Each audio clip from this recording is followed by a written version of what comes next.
Hello and welcome to another interesting episode of the Reflection series, where we share stories to recharge and rejuvenate us.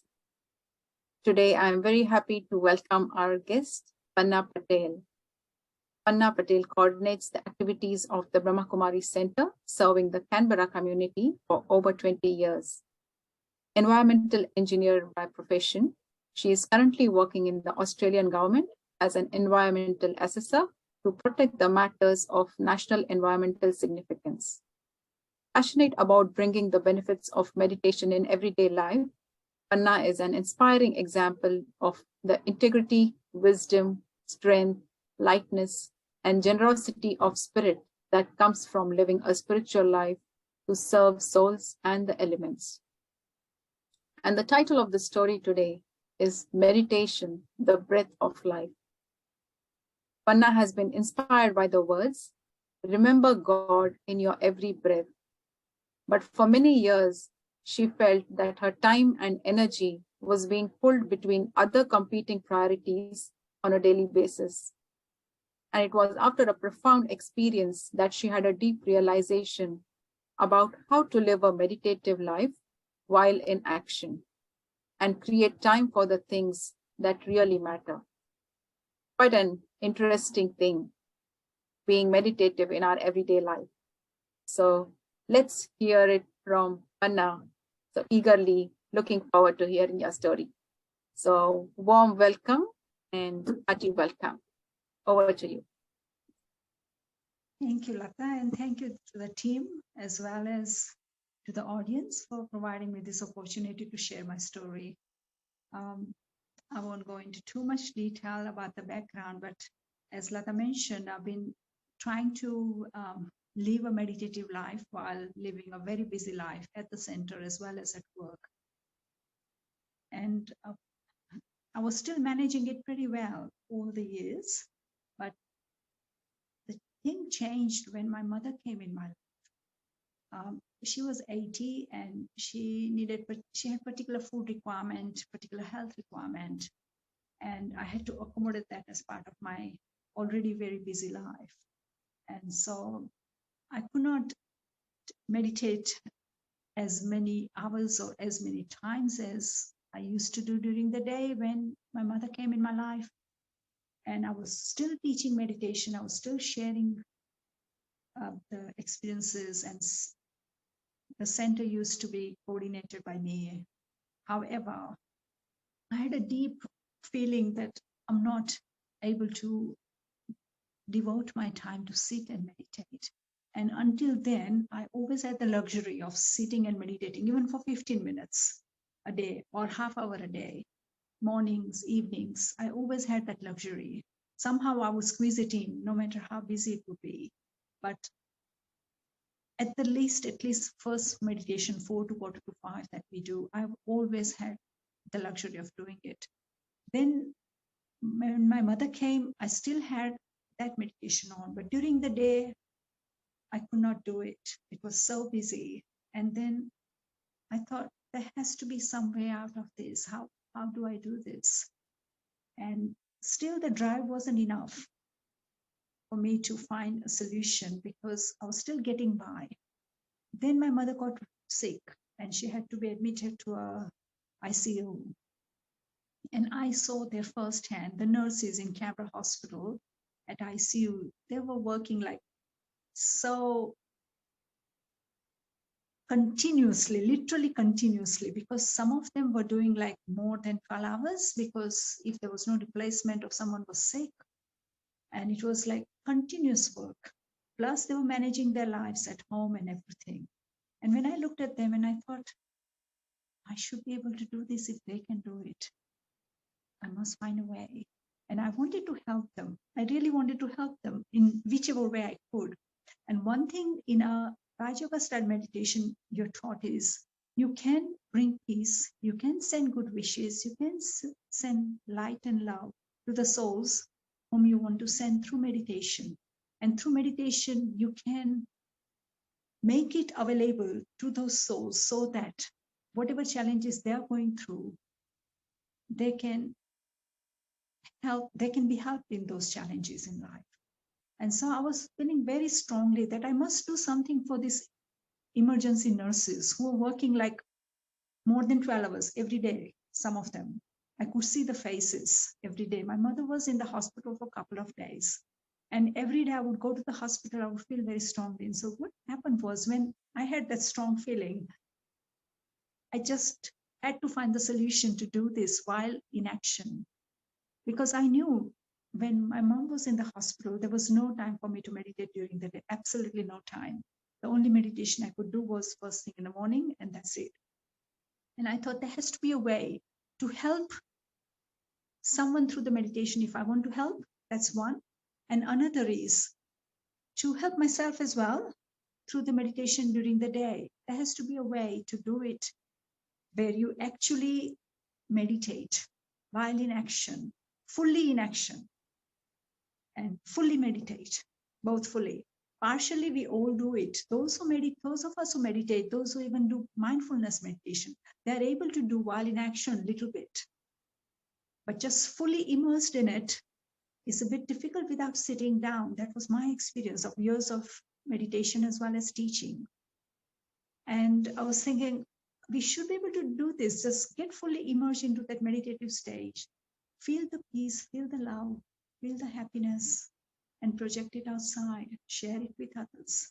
There has to be a way to do it while in action, 100%, with no compromise. And so I started experimenting with it because the drive was so strong. I really wanted to do it. And I had about 4 days because my mother was in the hospital for 4 days. And first one day, I kept thinking about it. And then I thought, I must find a solution. I must find a solution to this, how to do it so that it is effective, like 100% effective.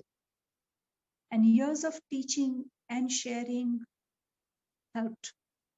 Years of meditation helped. And the solution just came like that one day.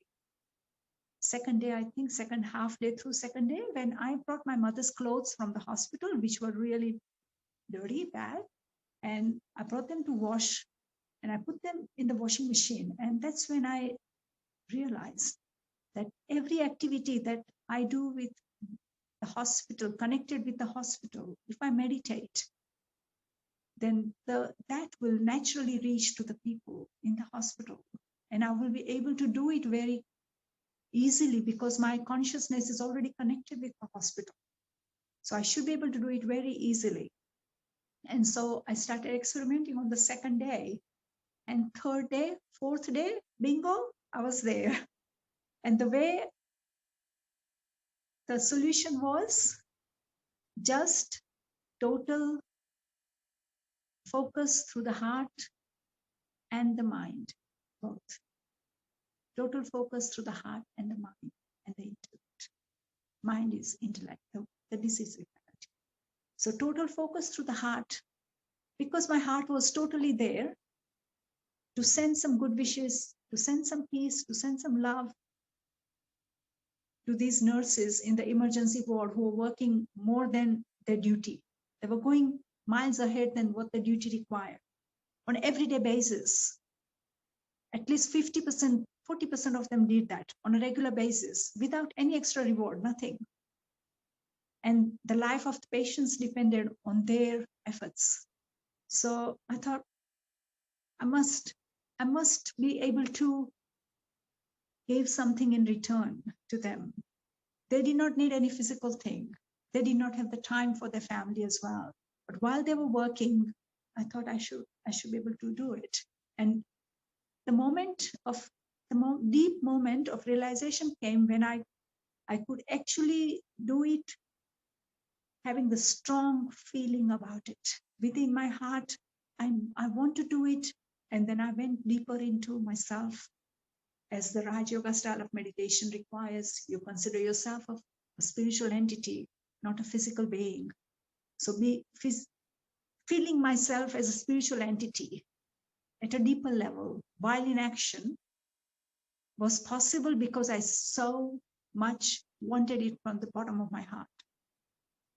So I put in all my living resources to it, and just within a second, I could feel I could feel that I was in a deep state of meditation while washing my mother's clothes in the washing machine and hanging them out. And so when I would fold them, I would take them to the hospital.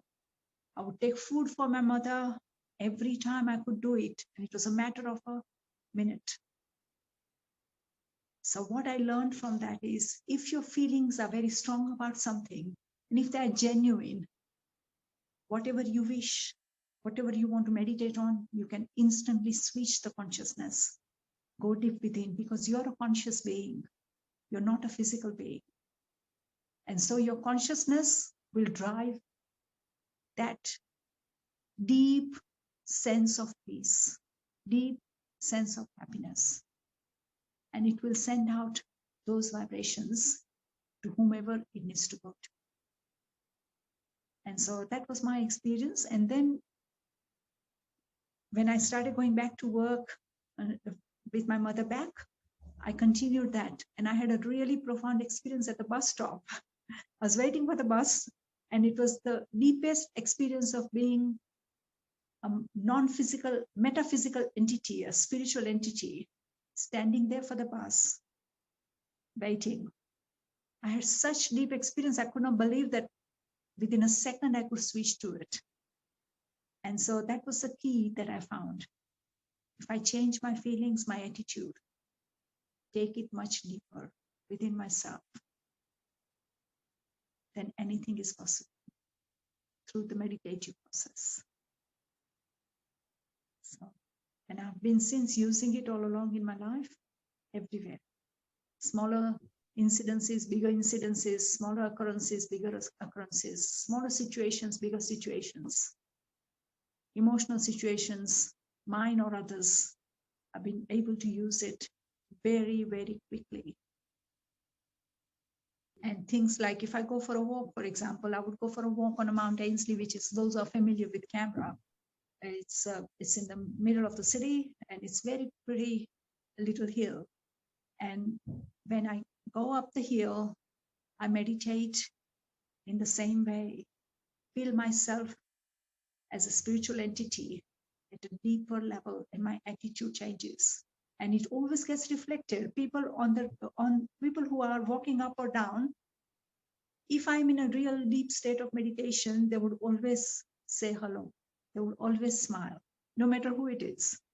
And I could see that difference. That happened at my work as well.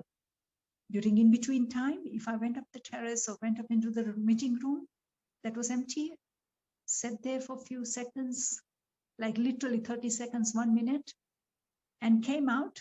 Then on my way out, many people would greet me, whether I knew them or not, because they could feel the vibrations.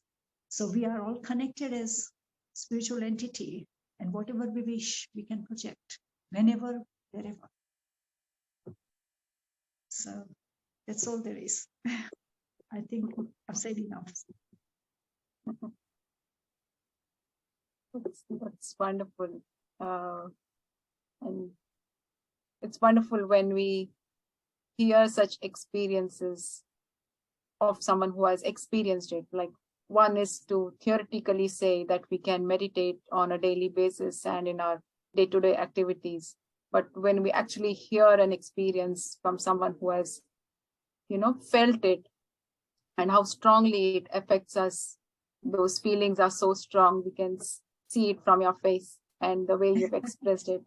It really comes through that it is not just about, say, sitting in one place and meditating, but actually being in that state while you're doing all your regular activities.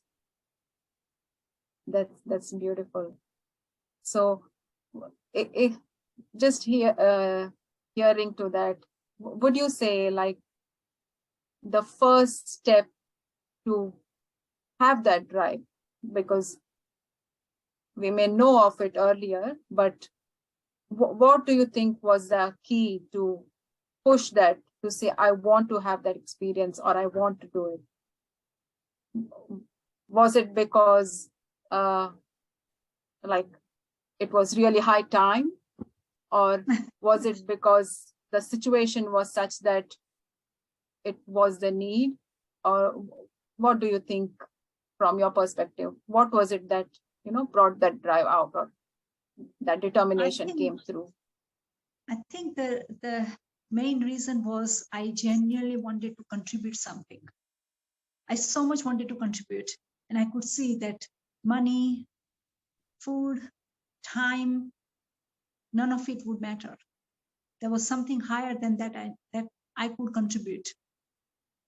And I so much wanted it because I was indebted. I feel indebted to those nurses. I feel deeply moved by their effort to help the patients, no matter what their. And I'll share one thing. One of the main driver was one of the nurses who had a sore throat. She could hardly speak. And I said to her, I said, why are you speaking? Don't speak, because this will never get better. She said, I've had it for 10 days, but I can't not speak in my job. So I have to speak, and slowly it will heal, but it will take longer. And I was thinking, look at the dedication.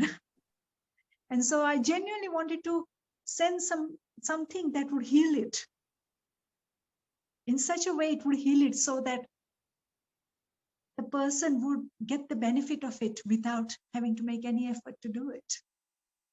And if someone else does it, then only it would happen. Otherwise, how it is going to happen? And I wanted to be that someone else. That was the thing. It's so true that in the process of trying to help someone, it helped them definitely, but it also helped the self, and in 100%. such a deep and profound way.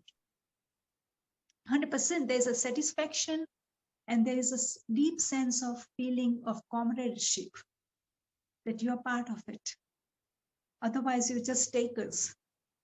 You're not givers. You're part of it. It's such a beautiful feeling. And because of that, it just enhances the whole experience. And the beautiful part is, it need not be someone you know, or it need not be someone who's around you. It can be sent to anyone and they may be in any part of the world for that matter. That's exactly right. It just has to be the deep feeling that you want to do it, and you should know the method to do it. There are only two aspects to it. Time does not matter. That's what I learned from that experience. Time does not matter. Anytime you can do it, if you really, really want to do it. But you really want to have to do it. Really, that's it. That's the only thing. And then you need to learn how to do it, which is a process, or which is actually a technique. And that's it. And it's also a thing that is ours forever. Like they say, once you have an experience, it's permanent and no one can take it away from you. No, and you can transfer it. You can translate it into other aspects very easily. Since then, I've come a long way. This experience was in 2008. To be precise, I remember it was first one, when I started thinking about it, it was 2008, February. I clearly remember it because it was such a deep experience that I had. And since then, like I do it in the lift, I do it on the road. And when I share it with people, I say it's like giving holiday to your mind wherever you want to give. So that one aspect, when you do it for yourself, when we do it for others, you're already giving holiday to your mind. And then in addition, you're also trying to give holiday to others. Yeah. and would you say, like, one aspect is because we saw something and we felt that since they are doing such a good deed, we should try to cooperate or help them in some way. But what about someone who's not been so good to you, or a different situation? How do you think we can generate that feeling and help them and ourselves? There's a tricky bit sometimes. There's more reason to do it there, because the baseline is not there. If the baseline is already there, then you run on the baseline. But if the baseline is not there, then you create the baseline first. And to create that baseline, what you need is a deep sense of understanding that this person is under influence of something else, and not understanding, not realizing what he or she is doing. If he or she knew it, they would never do it. Any person, any human soul, any human person in the right mind will not put an axe to their own foot. No one would do that. But if they don't realize they're putting an axe, that's when they put it. If you're on the tree and you try to chop the branch that you're sitting on, that's what they're doing without realizing it. So you should have more mercy, more feelings for them, that they're not even realizing that one day it will come down totally with them. And there won't be anyone to even stop it. So you need to create that baseline for them to be able to accept it. And before they accept it, you need to accept them as a being who has got the same place from where you have come. They've also come from the same place. They have the same aspirations as you have. And they have the same home that you have, spiritual home. And they are in a body just the way you are in a body. And they're spiritual beings. So it's no different. If I want love and peace and happiness, they also want love and peace and happiness. But how their love and peace, happiness looks like is different than my love, peace, and happiness. And that is because they are under influence of something else. They're putting filters on. So if you're putting green filter, then your love will look green. If you're putting red filter, your love will look red.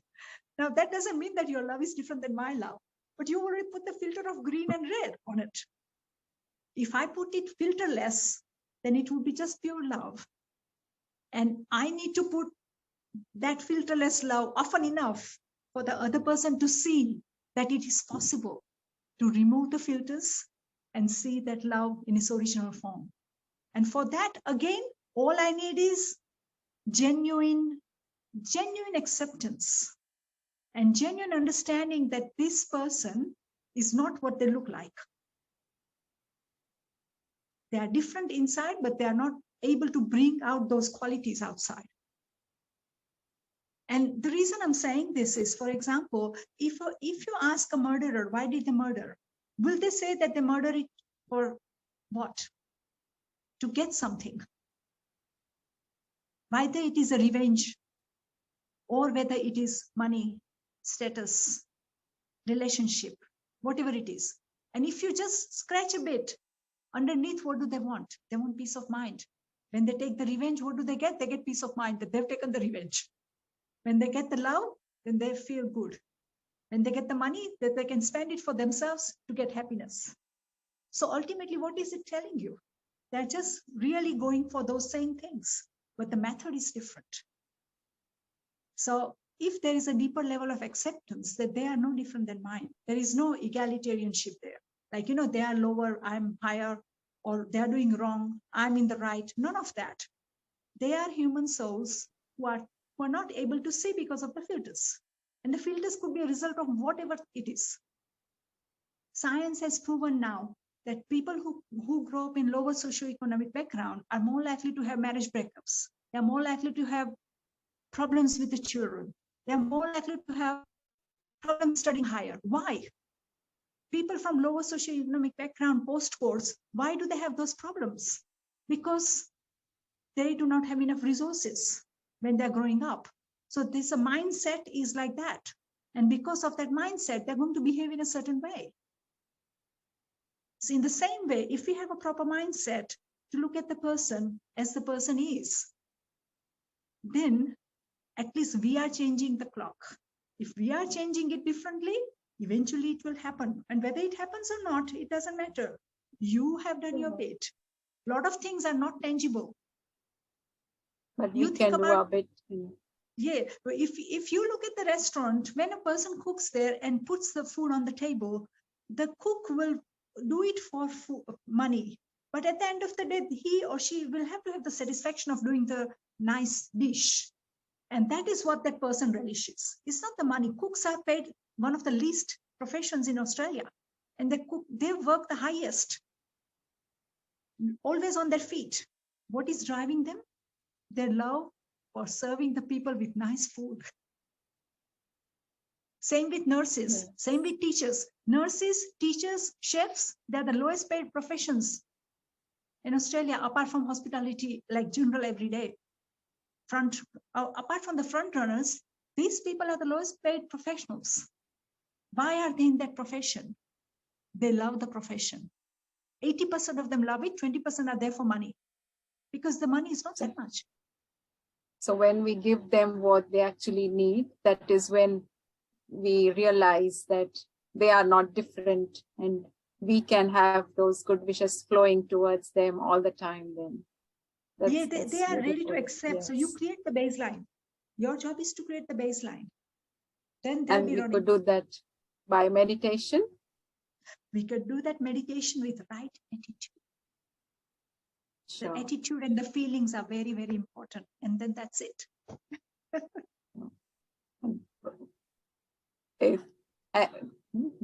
As we have mentioned that, so can we have a little few more moments of experiencing that meditation through our live commentary, if that's okay? Sure. Okay, thank you.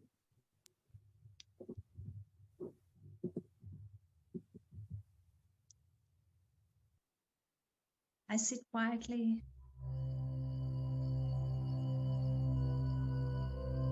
Relax my body and feel myself as a spiritual entity animating this body. I am the master. I am the one who lives in this body and provides energy to every cell of this body.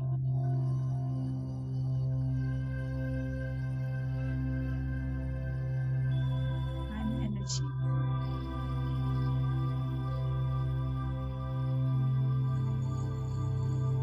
I'm light. I am peace.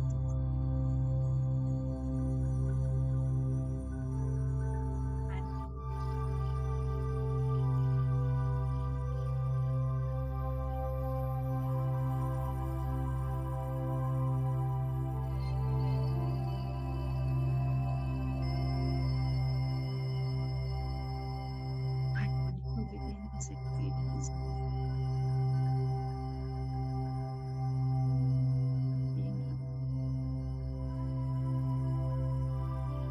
Immerse myself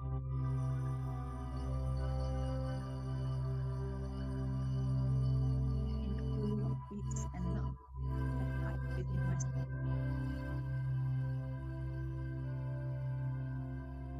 I consciously choose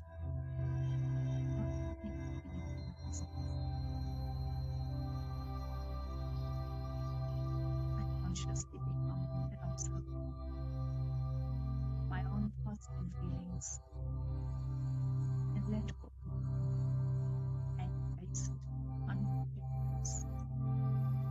Any feelings is not positive. That is conflicting with my sense of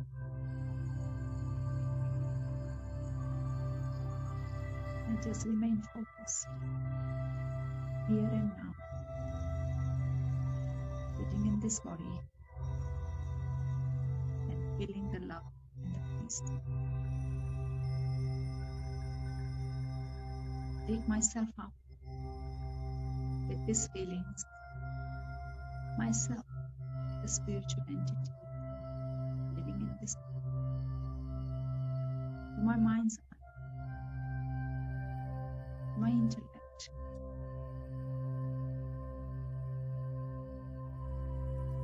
I take myself to a realm of peace, deep and light. Super energy.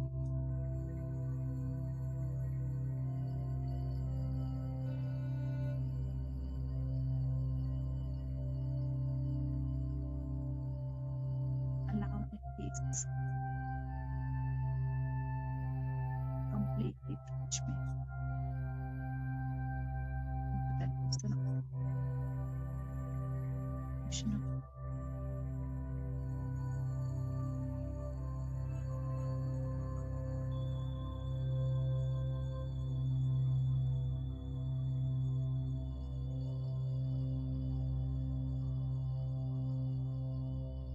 Feeling the vibrations of peace and love.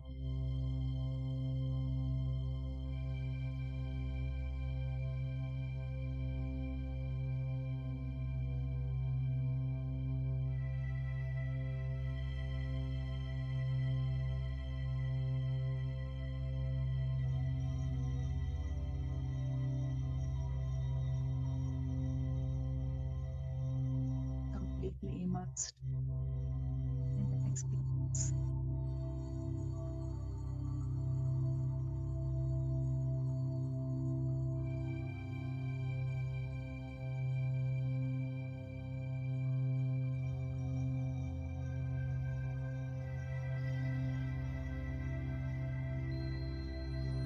And go to places that experience, that new experience, and shower that experience, shower those vibrations in the places where it is most needed.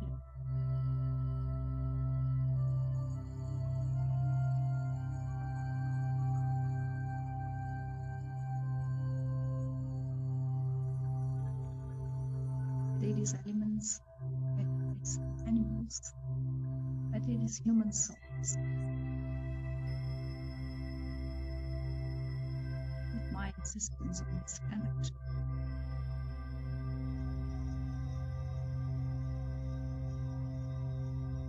who is elected?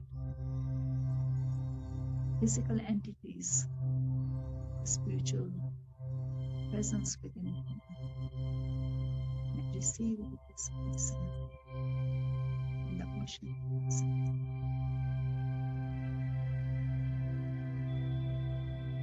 My sincere wish,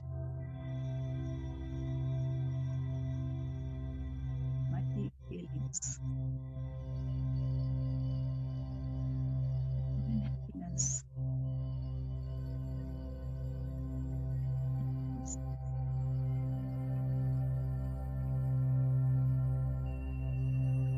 Every living being inside. Whenever, wherever needed. My mind and my heart is available to provide at the deepest level. Rejuvenate this happiness. Whenever, wherever needed.